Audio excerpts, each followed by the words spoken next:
They say money changes everything, but does it really reveal who we are? Or does it merely set the stage for the secrets we've kept buried all along? This is the true-to-life saga of Maxwell Harrington, a self-made millionaire, and the two women who changed his life forever. One was his devoted pregnant wife, Ariana, who believed in his dreams from day one. The other was Felicia Morgan, a mysterious mistress who crossed boundaries the moment she grabbed his gold-rimmed credit card. What followed was a whirlwind of deception, financial sabotage, and dramatic reckonings no one saw coming. Brace yourself for a heart-stopping tale of betrayal, money, and justice served cold. Maxwell Harrington was no stranger to ambition. He had, after all, built his fortune from scratch, starting with a scrappy marketing agency in his early 20s and expanding into real estate investments that turned him into a multi-millionaire by the time he was 35. Married to Ariana, a former paralegal who supported his hustle from the days of ramen dinners, Maxwell seemed to have it all. Their life was a beautiful tapestry of high-end galas and heartfelt Sunday brunches with close friends. If you looked at any photograph of the couple, you'd see two people who genuinely cared for each other, their eyes lit by shared dreams. Ariana's pregnancy came like a bright star in an already glittering sky. After years of trying, the couple was finally expecting their first child. Maxwell was overjoyed. He wanted a family legacy to pass down, someone to carry forward the Harrington name. And Ariana glowed with the promise of motherhood, envisioning a stable, loving home for their baby girl. But stability is often an illusion. Beneath the surface, Maxwell's hectic lifestyle tugged him in many directions. Late-night meetings, international business calls, and impromptu networking events became his norm. Ariana, initially understanding, began to worry about his constant fatigue, the hollow look in his eyes whenever he rushed from one meeting to another. Then there was Felicia Morgan, a spirited entrepreneur trying to launch her own event planning startup. She'd first crossed paths with Maxwell at an exclusive charity fundraiser for local youth programs. She was there not as a guest, but as part of the event's organizing team. A small conversation about lighting arrangements turned into a long exchange about their mutual passion for business. Maxwell was intrigued by Felicia's energy. She listened to him with rapt attention. There was something intoxicating about her ambition, a reflection of his younger self that he found hard to resist. Late-night coffee chats became routine, although Maxwell assured himself it was all professional lines blurred. One evening, Felicia confided that she had major debts holding her back. Maxwell, driven by his usual generosity, offered financial advice, then over weeks more than just advice. It was a slippery slope. Soon texts flew back and forth at all hours, and Maxwell found himself torn between excitement and guilt. What he didn't realize was that Felicia's desire for success went far beyond what she admitted. She saw Maxwell as a gateway to a life she believed she deserved, and so began the descent into a tangled web of deception. Ariana Harrington's life revolved around nurturing the new life within her. She spent her mornings reading pregnancy books, her afternoons planning nursery designs, and her nights waiting for Maxwell to come home. As the months passed, her belly swelled with promise. Yet she couldn't ignore the growing distance in her marriage. Maxwell was away more often. Business, he claimed, always business. But Ariana was no fool. She worked in a law firm environment before and knew how subtle changes in someone's habits could indicate deeper issues.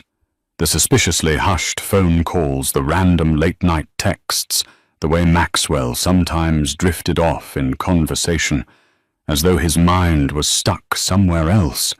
It all formed a puzzle she dreaded completing. One afternoon, she sought out her old friend John Smith, a reliable family attorney from Redwood City, who had handled some of Maxwell's real estate deals in the past.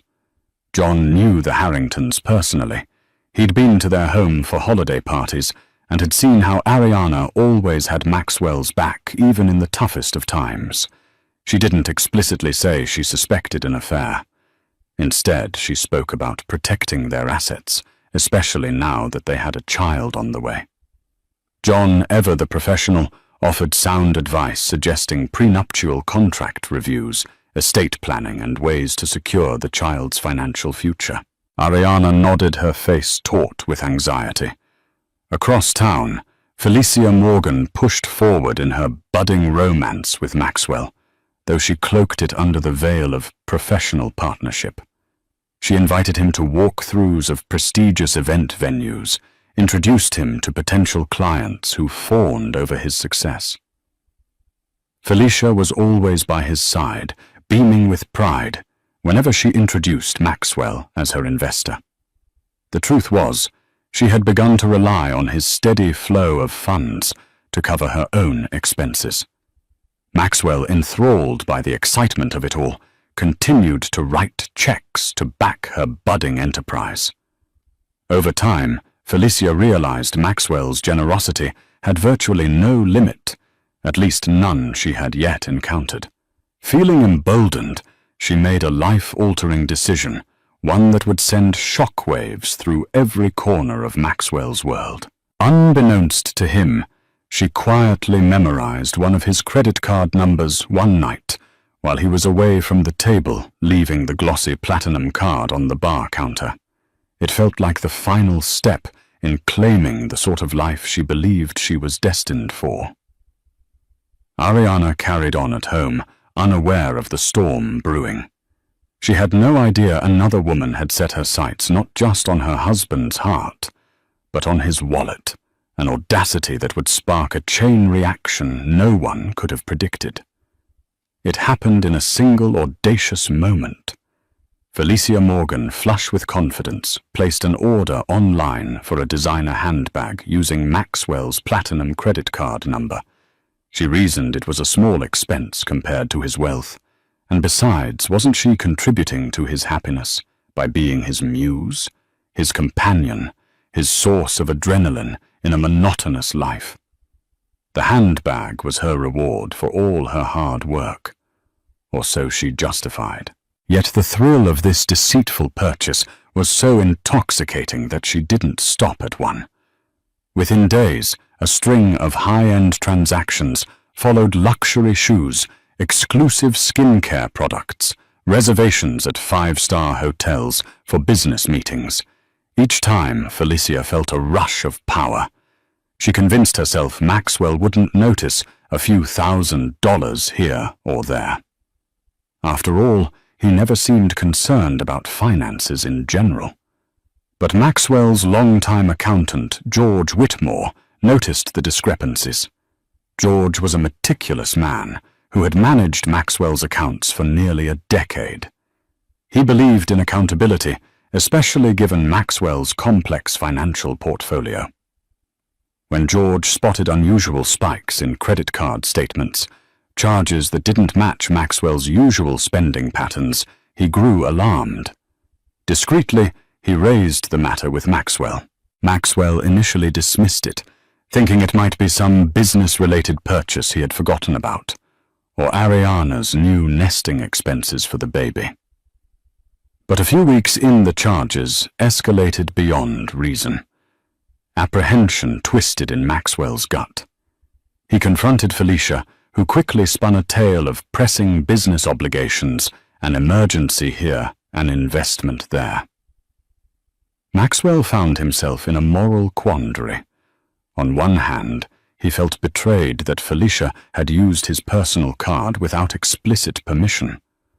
On the other, he was flattered she turned to him for help, reinforcing the unspoken bond they shared. A trembling Maxwell hesitated. Should he cut her off? Or should he keep allowing Felicia to draw from his finances for the sake of preserving their illicit relationship? The rational side of him knew this was wrong. But the emotional side, caught up in Felicia's allure, couldn't break free. He fell deeper into the trap she set, grudgingly allowing. Continued use of the card, albeit within certain limits, they verbally agreed on. Unknown to Maxwell, Ariana had reached a tipping point of her own. She had overheard cryptic phone calls and seen fleeting texts with Felicia's name flashing on Maxwell's phone screen. Though Ariana's heart clenched, her maternal instincts and sense of self-preservation kicked in. She decided she must protect her unborn child at all costs. She contacted John Smith again, inquiring about more aggressive financial safeguards. Something in the air told her she needed to be ready for the worst. Ariana Harrington had always trusted the quiet patterns of her household's finances. Though Maxwell was the one handling investments and meetings with their accountant, Ariana, ever the meticulous former paralegal, reviewed their joint account once a week. It was a quiet habit she rarely spoke of, just one more way she cared for their future, especially now with their baby girl due in a few months. But that morning, something was off. She had just finished breakfast, a bowl of oatmeal she barely touched, when she opened her laptop and logged into the bank portal. Her fingers hovered over the keyboard, mindlessly rubbing her growing belly as the page loaded. Her eyes scanned the screen, then froze. A charge for nearly $800 at a luxury salon. In Felicia Morgan's zip code. Ariana stared, her breath catching. It wasn't the amount that stung, it was the name of the establishment. She'd never been there, never even heard of it until she vaguely recalled Felicia mentioning it in passing at a charity event months ago. Her heart began to hammer. Clicking deeper, Ariana opened the last 3 statements. Page after page of purchases unraveled before her eyes. Boutique hotel reservations, exclusive spas, 5-star restaurant charges, none of which matched their calendar or her memory. A few had Felicia's name scribbled in the memo line. Ariana's breath came in shallow waves. She felt like the floor had vanished beneath her. She printed the statements, her hands trembling, ink smudging slightly from her grip. All at once, the late-night calls. The sudden mood swings, the tired lies, disguised as meetings, they all made sense. Rage and devastation collided in her chest. Her pregnancy hormones intensified every emotion into something volcanic.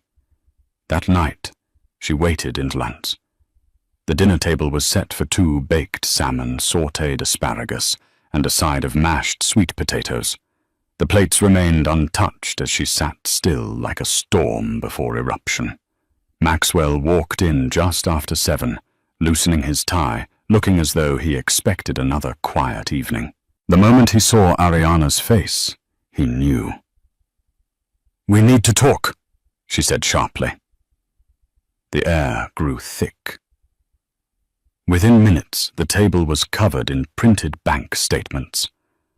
Ariana's voice trembled, but her words were sharp as daggers.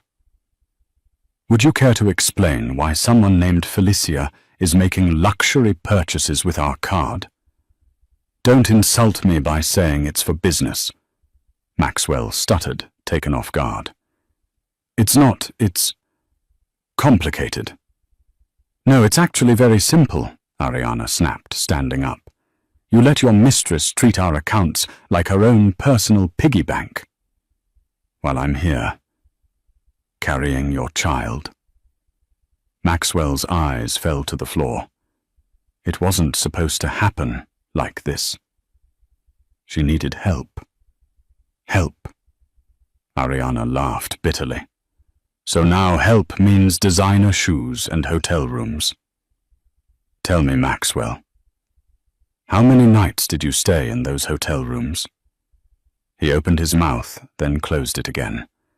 For the first time, he had no smooth justification, no half-truth to fall back on. His silence said it all. Ariana turned away, her hand on her belly, as if protecting her daughter from the ugliness unraveling in their home. I gave you everything. I stood by you when we had nothing. And now you're handing our future to a woman who saw you as a walking ATM. Maxwell moved toward her, but she stepped back. Her body trembled not from fear, but from a surge of strength she hadn't known she possessed. Don't, she warned. That night, after Maxwell retreated to his office in defeat, Ariana made a phone call that changed everything. Her voice shook only once at the beginning. John, it's Ariana. I need you. John Smith, the trusted family attorney who had been like a big brother to her since law school, listened calmly as she explained the situation. I want every account frozen, she said, her tone resolute. Not just the joint ones. If there's a way to prevent him from funneling any more money to her, I want it done. Now. John was quiet for a moment. You're not filing for divorce. Not yet, Ariana whispered. But I'm protecting myself and my child. Within 24 hours, emergency legal mechanisms were in motion. Ariana had every right under community property laws and spousal protections to limit access to shared funds if marital misconduct threatened their financial stability. John moved quickly, drafting temporary injunctions, initiating asset transfers into irrevocable trusts, and locking down the family's most liquid holdings. Maxwell found out the next morning when his card was declined at a cafe. Then again when he tried to wire money to his office payroll account. Then again when he called George, his accountant, and was met with, "I think you better talk to Ariana." Panic set in. Meanwhile, Felicia walked into an upscale boutique with a confident smile, only to have the platinum card declined in front of 2 sales clerks. She stared at the terminal as though it had betrayed her. "Run it again," she demanded. The second attempt failed too. Felicia left, red-faced, her fingers already texting Maxwell in a frenzy. And back home, Ariana sat in the nursery, staring at the tiny crib they'd bought together. She rested a hand on her swollen belly and whispered, "I will never let anyone take from you what's rightfully yours. Not even your father." The war had begun, and this time Ariana was not afraid to fight. In the aftermath of the financial freeze, Maxwell stood on precarious ground. His business empire, Harrington Enterprises, relied heavily on fluid cash flow. Investors watched with concern as rumors circulated about the sudden paralysis in his accounts. Maxwell scrambled for damage control. He scheduled meetings with key stakeholders to assure them it was a domestic matter, that his finances were still secure and his real estate holdings were intact. Yet the air of panic lingered. Banks don't just freeze accounts for no reason, and word spreads quickly in high net worth circles.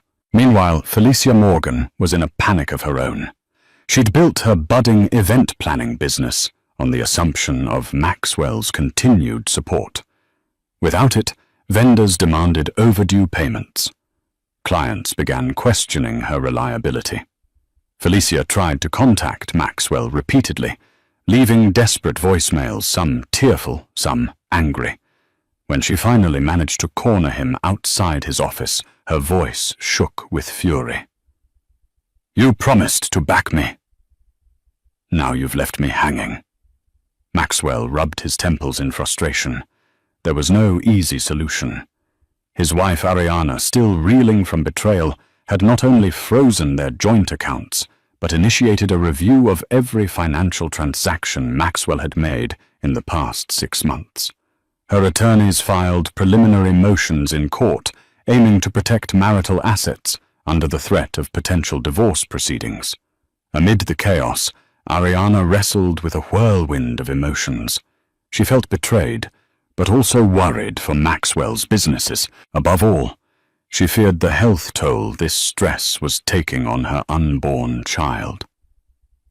Late one night, she found herself lying awake, hand resting protectively on her stomach, tears streaming down her face. She recalled her earliest memories with Maxwell scrimping for rent, celebrating their first big investment success with cheap champagne. How did they get here? How could someone so once devoted and loving betray her in such a cavalier way? At that moment, Ariana vowed that if there was any glimmer of hope for her marriage, Maxwell would have to earn it. She couldn't stand by while Felicia, this cunning mistress, threw their lives into turmoil. Ariana decided to schedule a meeting with Felicia.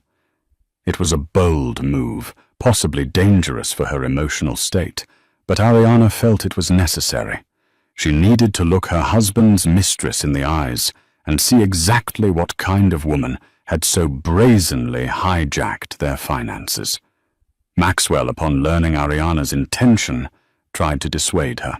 He wanted to shield Ariana from further stress, but in truth, he feared what Felicia might say.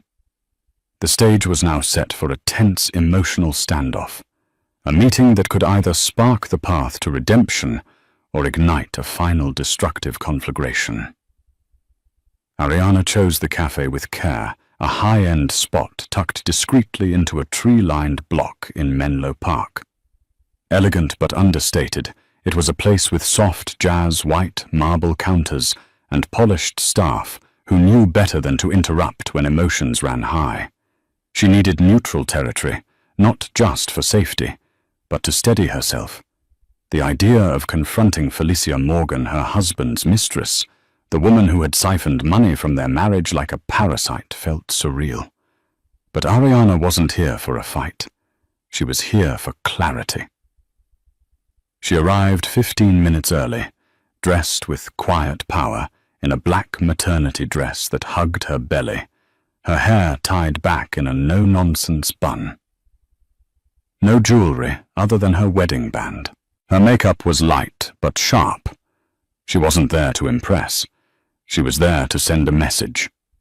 She ordered chamomile tea and took the corner table her back to the wall where she could see the door. Her hands fidgeted over the manila folder, tucked into her purse printed statements, notes from John Smith, highlighted proof of Felicia's audacity. But she hoped she wouldn't need them. She hoped this would be civil. Brief. Surgical. At 11:17 a.m., Felicia arrived. She swept in like a woman used to taking up space wrapped in a powder blue blazer Ariana suspected had been charged to Maxwell's card. Oversized sunglasses obscured her eyes until she pulled them off with one hand, her expression unreadable. She looked Ariana up and down, perhaps expecting someone more fragile, more frayed. Instead, Ariana met her with a gaze that didn't flinch. Felicia approached with a half-smile that didn't reach her eyes. Ariana, you look... well. I'm pregnant, Ariana said plainly. I look how I feel exhausted and betrayed. Felicia slipped into the chair across from her and crossed her legs. Look, I didn't come here to be scolded. Good. I didn't come here to scold, Ariana said, folding her hands. I came to understand how a woman could look another woman in the eye and still justify stealing from her. Felicia scoffed softly, as if offended. I didn't steal anything. Maxwell offered. He didn't offer his credit card, Ariana interrupted. You took it. You memorized the number while he wasn't looking. That's theft, Felicia. Plain and simple. Felicia shifted in her seat. Maxwell knew I needed help. I was trying to build something for myself. He didn't say no when the statements came in. That's not theft, that's consent by silence. Ariana blinked slowly, trying to stay calm. Her heart pounded in her ears, but she kept her tone cool. You really believe that? That just because he didn't stop you fast enough, it was yours to take? Felicia leaned in slightly. Ariana, let's not pretend you and Maxwell are some perfect fairy tale couple. He came to me. He confided in me. You think I seduced him?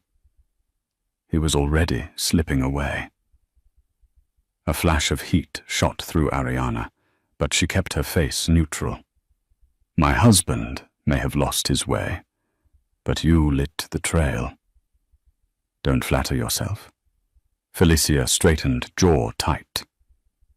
Why did you want this meeting, really? You've already frozen the accounts. You've humiliated him. You've destroyed my business. What more do you want? Ariana inhaled deeply. I wanted to see what kind of woman you are.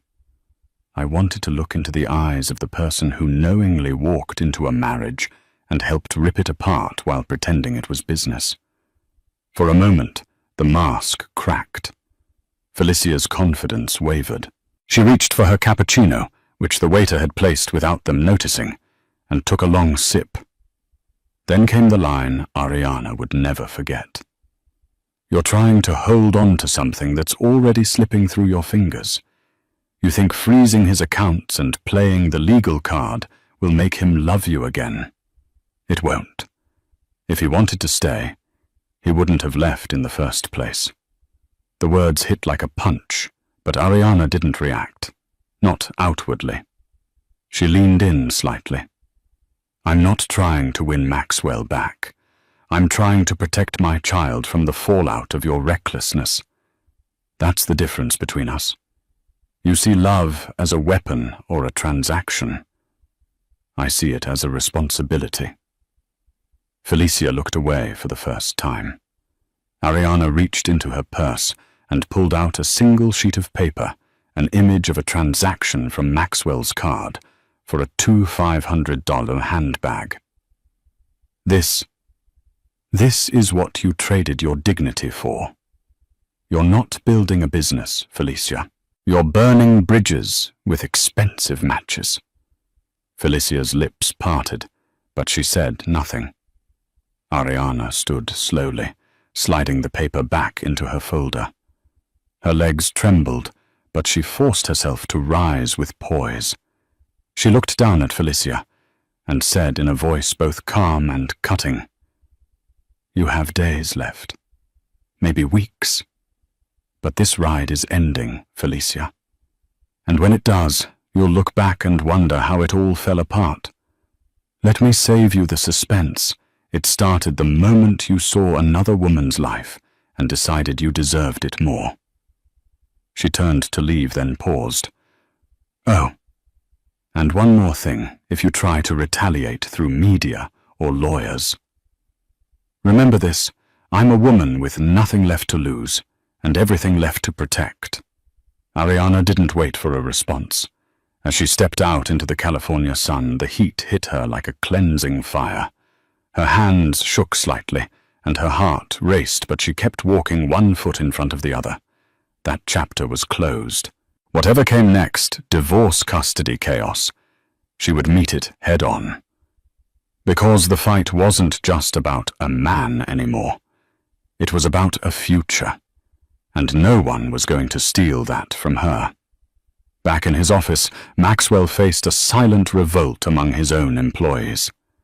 Word had spread that multiple department budgets were locked up because Ariana had effectively frozen the company's primary accounts.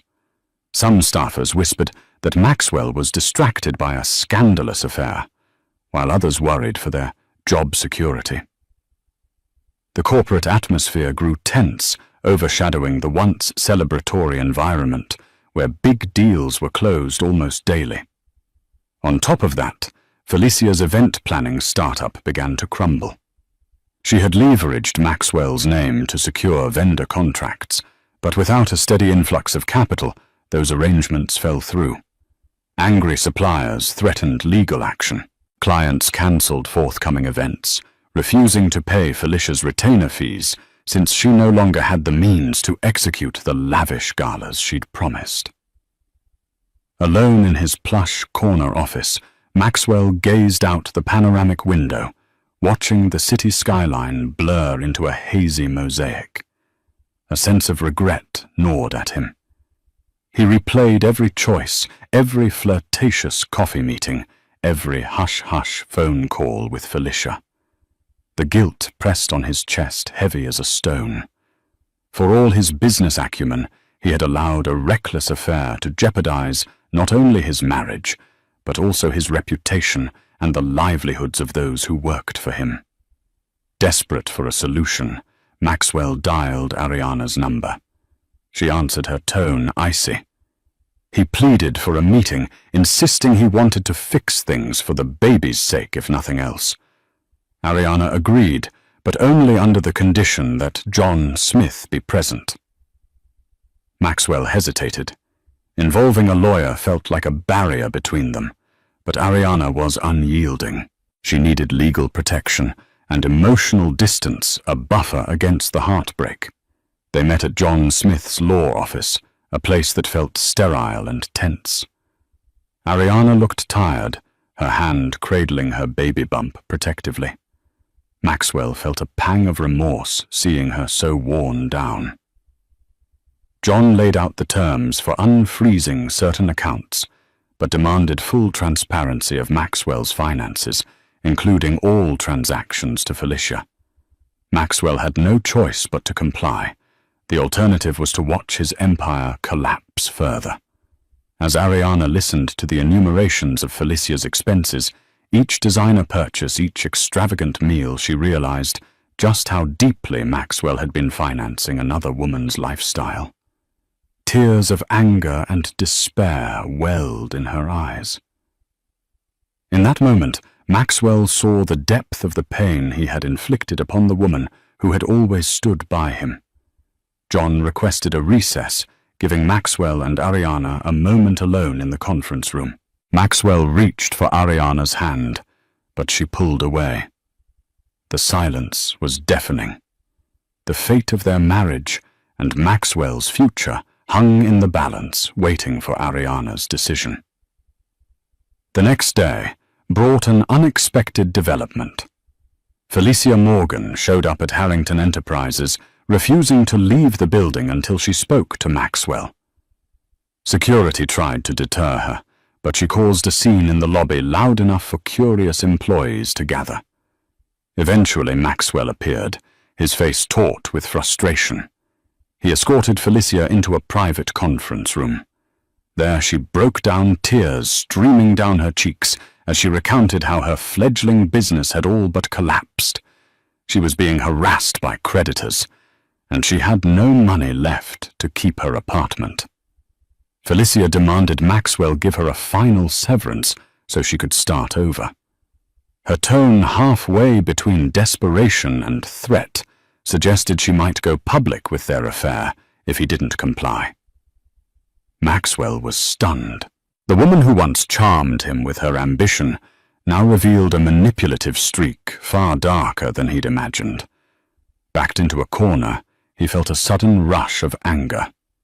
"This has to end," he hissed. "I've nearly lost my wife, my child, and my business over this. I can't give you any more." Felicia threatened to contact tabloids, threatening to shred his reputation with interviews and leaked messages. Maxwell, mindful of the potential fallout, refused to budge, but did offer a small settlement to ensure Felicia could move out peacefully and drop any blackmail attempts. Little did he know that Ariana, after hearing rumors of Felicia's dramatic arrival, had come to the office to confront Maxwell. She accidentally overheard part of their conversation through the partially open conference room door. As she listened to Felicia's threats and Maxwell's desperate attempt to clean up the mess, Ariana felt both a pang of pity for Maxwell and a hardened resolve to protect herself.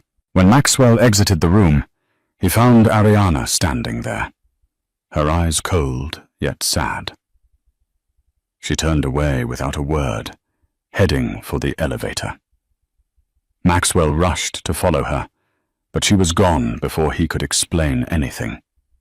In that elevator ride down, Ariana thought of all the illusions that had been shattered, the illusions of a perfect marriage, of unwavering loyalty, of untainted success.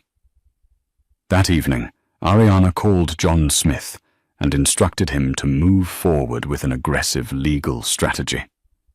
She wanted a formal agreement that would ensure financial security for her and her unborn child. She was no longer content with partial measures. Maxwell's pleas for forgiveness and second chances felt hollow. In her mind, actions needed to speak louder than words.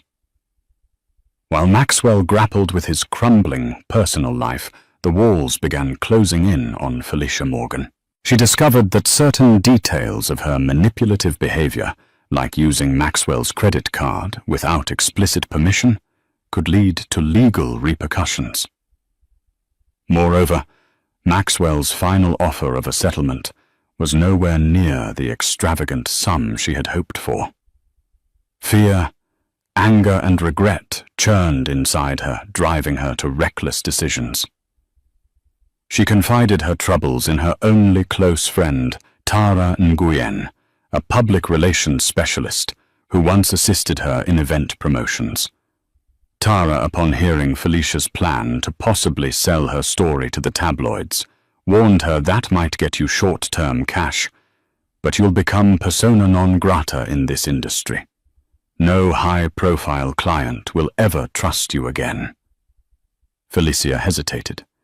She knew Tara was right, yet with unpaid bills piling up, desperation clouded her judgment.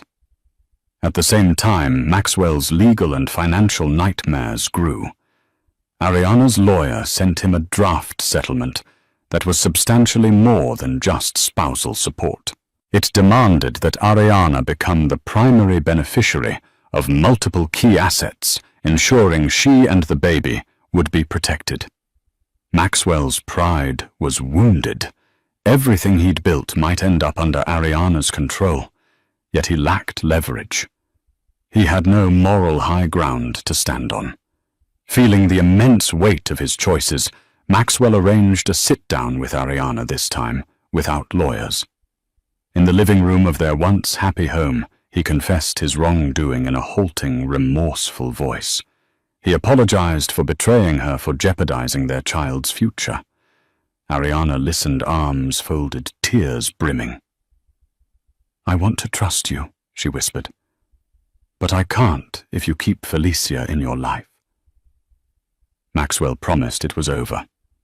He even showed Ariana the text messages in which he refused Felicia's demands for more money.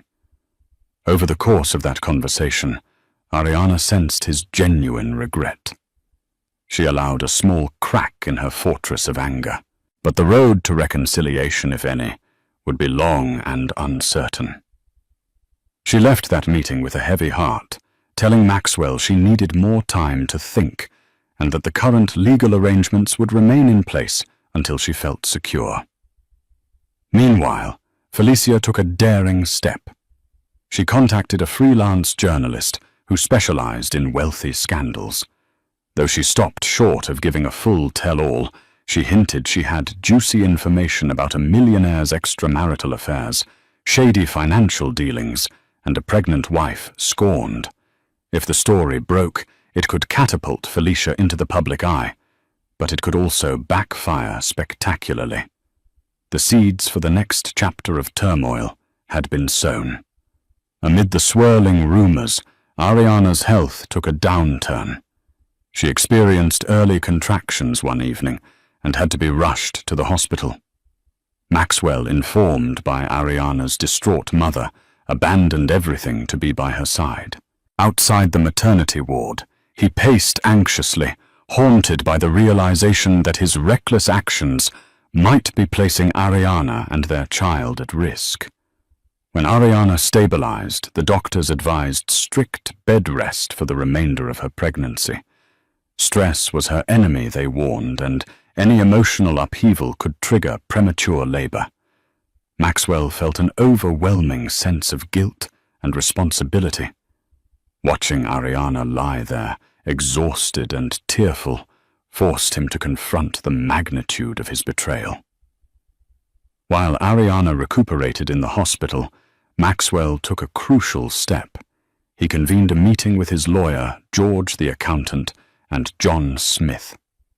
He wanted to expedite any documents necessary to ensure Ariana's financial security immediately. Whether they stayed together or not, she and the baby would want for nothing. John, though skeptical of Maxwell's change of heart, agreed to set up a trust fund that protected Ariana and the child, accessible only by Ariana's signature. Maxwell also insisted that once Ariana and the baby were healthy and safe, he would return all joint funds to her oversight. John drafted the paperwork, and Maxwell signed an act of contrition that carried considerable weight. In a parallel move, Maxwell decided to go on the offensive with Felicia. Through his lawyer, he sent a cease and desist letter warning her against making any defamatory statements or attempting blackmail. He also demanded reimbursement for any unauthorized transactions she had placed on his card, threatening civil action if she did not comply. Felicia, enraged, saw her once lucrative fling transform into a nightmare of legal threats. And then came the unexpected.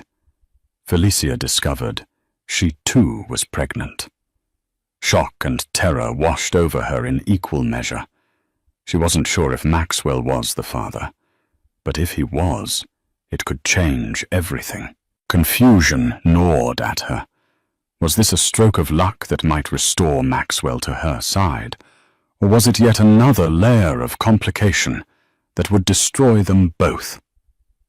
As she wrestled with this new development, Maxwell and Ariana's lives inched forward cautiously. Ariana remained in the hospital, battling both her physical and emotional frailties. Maxwell lingered at her bedside, torn between his guilt and a glimmer of hope. He dreamed of redemption, but the looming specter of Felicia, now harboring a potentially life-altering secret, threatened to upend everything once again.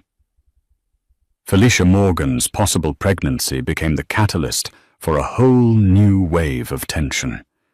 She debated whether to inform Maxwell immediately or wait until she had concrete proof. A part of her considered the child as a bargaining chip. Another part dreaded the wrath that might follow. Ultimately, she decided she needed confirmation first. An appointment was scheduled at a nearby clinic where she discovered that she was indeed pregnant. The gestational timeline suggested a high likelihood that Maxwell was the father. Desperate for advice, Felicia confided in Tara Nguyen once more. This time, Tara's counsel was unequivocal. Don't even think about using this child as leverage. If you're going to raise a baby, do it right. A scandal or blackmail could destroy both you and your baby's future. Felicia listened, tears forming in her eyes. She felt trapped by her own ambitions, ones that had led her into a complicated, painful entanglement. Meanwhile, Ariana's hospital stay continued as doctors monitored her condition. Maxwell never left her side for long. He slept in a chair by her bed, held her hand whenever she woke from restless slumber, and read baby books out loud to her in a shaky voice that betrayed his own nerves. For the first time in a long while, he seemed to rediscover the man Ariana had initially fallen in love with, a man of tenderness, not pride. Ariana, exhausted, grappled with internal conflict. Part of her wanted to give Maxwell another chance, especially now that he'd taken steps to secure her future. Yet every time she closed her eyes, she saw images of Felicia spending their money, mocking her at the cafe, or demanding more from Maxwell. The betrayal felt like a cold dagger lodged in her chest, and she wasn't sure it could ever be fully removed. Amid this delicate truce, Felicia's bombshell text arrived on Maxwell's phone. "We need to talk. I'm pregnant." Maxwell's face drained of color as he stared at the screen. He carefully exited Ariana's hospital room and placed a call to Felicia. Her voice was trembling. She revealed she was about 7 weeks along. Maxwell's mind reeled. Ariana was in her 3rd trimester, nearly ready to deliver. The timing felt painfully ironic. 2 pregnancies, 2 entirely different contexts, and one man caught in the middle. Fear flooded Maxwell's thoughts. How would Ariana react? Would this finally destroy any chance of salvaging their marriage? And what about Felicia? Would she weaponize this pregnancy, or would she attempt to handle things quietly? One thing was clear. No matter what he wanted, another life was at stake. He had to step up, or he risked failing not just Ariana and his unborn child, but Felicia's as well. The revelation of Felicia's pregnancy came like a thunderbolt. Maxwell, in a daze, found himself juggling 2 crises. On one side lay Ariana, fragile, hospitalized, and deeply hurt. On the other side, Felicia, desperate, pregnant, and prone to drastic measures. Feeling cornered, Maxwell confided in his close friend and business partner, Marcus Reynolds. Marcus had known Maxwell since their college days, and was one of the few people Maxwell trusted implicitly. Over a tense conversation in Maxwell's office, Marcus exclaimed, "Man, this is beyond complicated. But you need to be honest with Ariana. Even if it breaks her heart, she deserves to know." Maxwell nodded, guilt tightening around him like a vice. Summoning every ounce of courage, Maxwell returned to the hospital. Ariana was propped up by pillows reading a brochure about newborn care.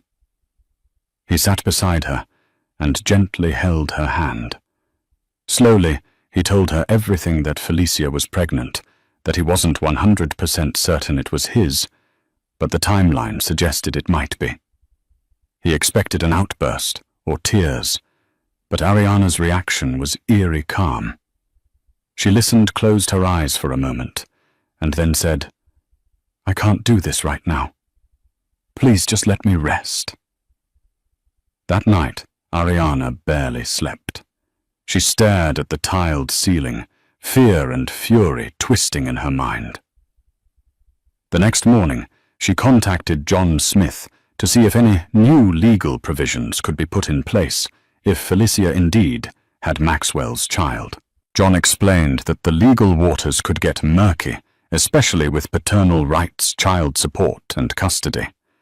Ariana felt her world spinning out of control again. Meanwhile, Felicia wasn't handling things well. She oscillated between defiance and despair. She considered telling the tabloids about her pregnancy, but Tara's cautionary words echoed in her mind. In a rare moment of introspection, Felicia recognized that going public now wouldn't solve her problems. It would only drag more innocent people into the chaos, including the potential child she carried. Eventually, Felicia agreed to meet with Maxwell again, this time with no pretense of blackmail or demands for exorbitant sums. She merely wanted clarity. Would Maxwell be involved if the child turned out to be his? And what would that mean for Ariana? Maxwell made no promises except one. He would take a paternity test as soon as medically feasible, and if the baby was his, he'd provide support. But in the back of his mind, Maxwell knew that no matter how honorable his intentions were, now, he might already have lost the one thing he valued most, Ariana's trust and love. All he could do was wait and see if time and fate offered any path to redemption. As the weeks passed, Ariana was discharged from the hospital under strict instructions for bed rest at home. She returned to a house that felt both familiar and alien.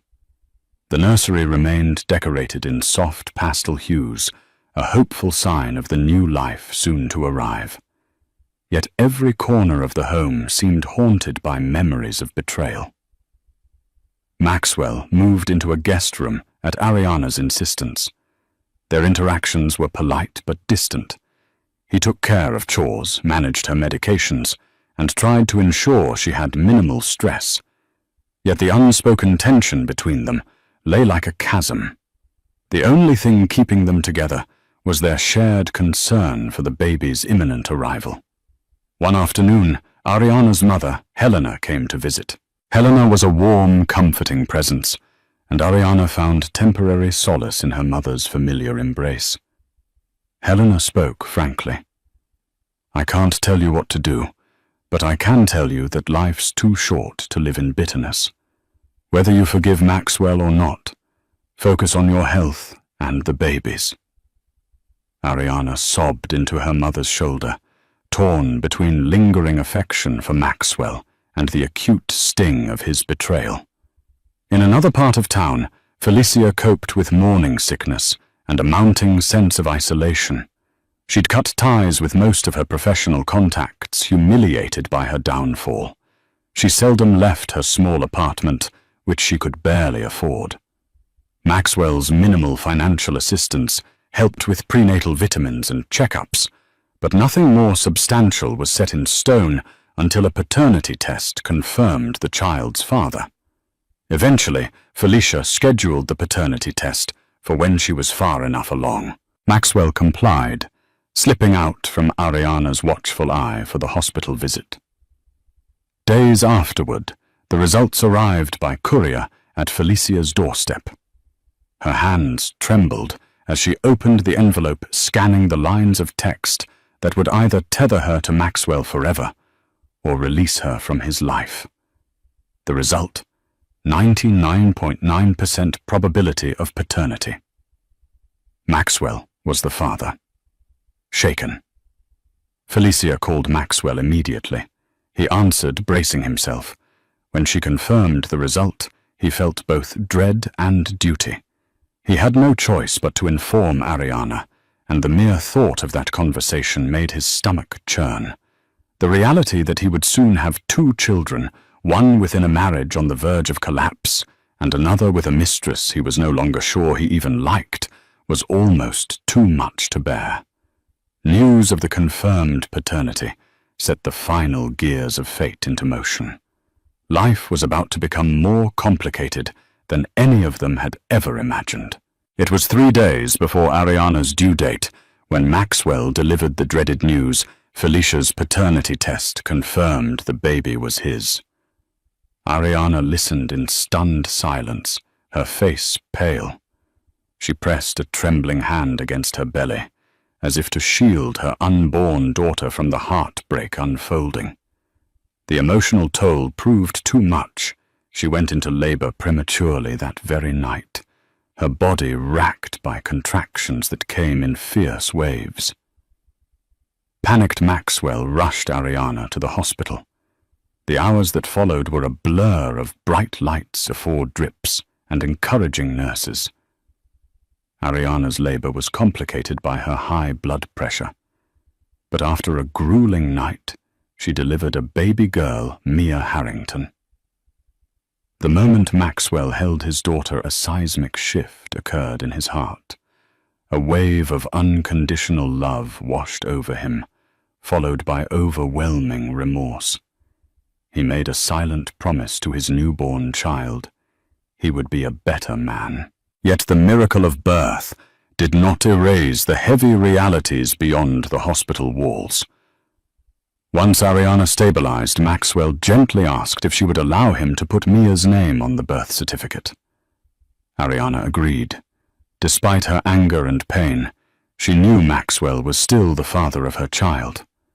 She watched him hold Mia with a mixture of sorrow and longing, aware that he might soon be holding another baby in another hospital with another woman. Back at Felicia's apartment, the finality of her pregnancy weighed on her. She was due in 5 months, and with the paternity test results, she suddenly had legal grounds to demand child support. Yet the last thing she wanted was another battle. She saw how Ariana's health had suffered, and for the first time she felt genuine empathy. "Maybe I should just leave," she told Tara during a tearful conversation. Tara, trying to be supportive, said, "If you do it for the right reasons, your baby's well-being, not just to run from guilt." In the days following Mia's birth, Ariana's resolve hardened in one direction. She asked Maxwell to move out. She wanted space to heal, to figure out her next steps, without the daily reminder of betrayal. Maxwell complied, renting a small penthouse suite across town. He visited Mia regularly, but never overstayed his welcome. Each visit was painful yet precious. He yearned for Ariana's forgiveness, but the distance in her eyes told him that his penance was only beginning. Outside the hospital window, life went on. Traffic, bustled people laughed in cafes, and the world spun oblivious to the private chaos of 3 intertwined lives. Somewhere in that chaos, Maxwell clung to hope that one day Ariana would see a man worthy of redemption. But for now, the harsh consequence of his affair and the unborn child with Felicia defined the grim reality he couldn't escape. Weeks turned into months, and life settled into a strained pattern. Ariana focused on caring for Mia, finding solace in the tender innocence of her newborn. She hired a part-time nanny to help when the demands of single-handed motherhood became too great. Meanwhile, Maxwell juggled fatherhood visits damage control within Harrington Enterprises and Felicia's pregnancy. Despite all the turmoil, Ariana's legal arrangements had ensured she was financially secure. The accounts were partially unfrozen, with a significant portion now under her sole control, and a trust set aside for Mia's upbringing. Harrington Enterprises survived the scandal, though its reputation took a hit among certain circles. Maxwell, chastened by the ordeal, poured himself into rebuilding goodwill with clients and employees alike. He even publicly acknowledged his personal issues, though he never went into detail. Felicia gave birth to a boy, Elijah, 5 months later. The delivery was relatively smooth, and Maxwell arrived at the hospital not out of love for Felicia, but out of obligation to his newborn son. Holding Elijah, he felt the same paternal awe he had with Mia, an unbreakable bond. But no matter how strongly fatherhood pulled at his heartstrings, he couldn't deny the cold silence between him and Felicia. She seemed distant, her eyes filled with regret.